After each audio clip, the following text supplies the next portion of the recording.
and really took it to us there to start the game. It's 2 games in a row. We've got off to really, really bad starts, and we're playing against a good team. You do that, you get your butt kicked, and that's what happened to us tonight. As I just told our players, you got some soul searching to do. You got to actually really want to do this thing at a high level, and if you don't, we got to readjust where you're at in our program. Yeah, a week to prepare. What do you think it was that had almost a similar start tonight that you had down? We had an unbelievable week of preparation. Unbelievable week of preparation. We practiced really hard. Had the best 3 practices that we've had in a long time. I was really, really optimistic and excited about what was about to happen out here today because our players were prepared.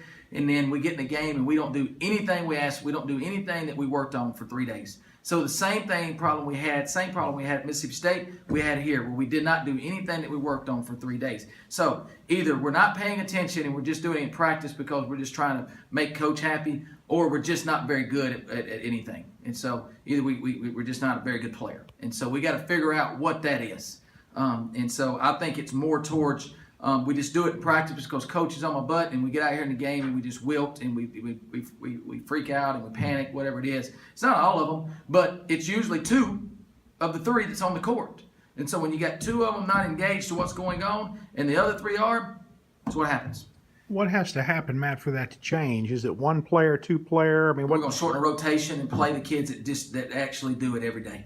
No more chances, no more all that. If we just got to play 5 kids, we'll play 5 kids or whatever it is. But we're going to play people that actually get into scouts, people that actually care about what's going on in terms of a scouting report. We rotated to non-shooters and left shooters all night long. For 3 days, for a week, we talked about personnel and who could shoot, who couldn't shoot. And we rotated off of shooters to non-shooters. I even had a huddle where we talked about that in a huddle of do not rotate to that player, and we still did it. So that I don't know. I mean, I don't put you on the bench, play on the bench, and just let you sit over on the bench because you got to. I mean, this is big girl basketball, and a lot gets made of who we're playing. These top 10 teams and all that. Look, we're supposed to beat these teams.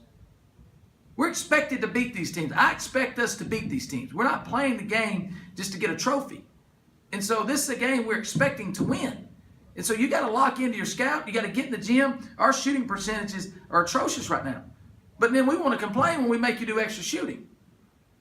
Look at your percentages. So there's a lot of things that we got to get better at that we're talking to them about. And it's not all of them. It's not. We had some bright spots. We did. We had some bright spots. Promise Taylor played her butt off tonight. Went to work, and she took a bigger butt shooting than any of them to start the game. She was out of whack to start the game. So I chewed her out over on the bench. She didn't pout. She didn't make an excuse. She said, "You're right, Coach." She went back in there and played the best game she's played in league play so far against a really good team. Real proud of her. What was the game plan putting her in show being in the lineup first? Just something you saw that y'all thought you could exploit? We've got to be able to score. We got to get another score on the court. And, our 4s are not scoring. And we got to get another score on the court. And so we put Shelby at the 4, and then so to hope to get some more scoring there. And it didn't work out tonight, but it won't mean it won't work out on Sunday. Thanks, Coach.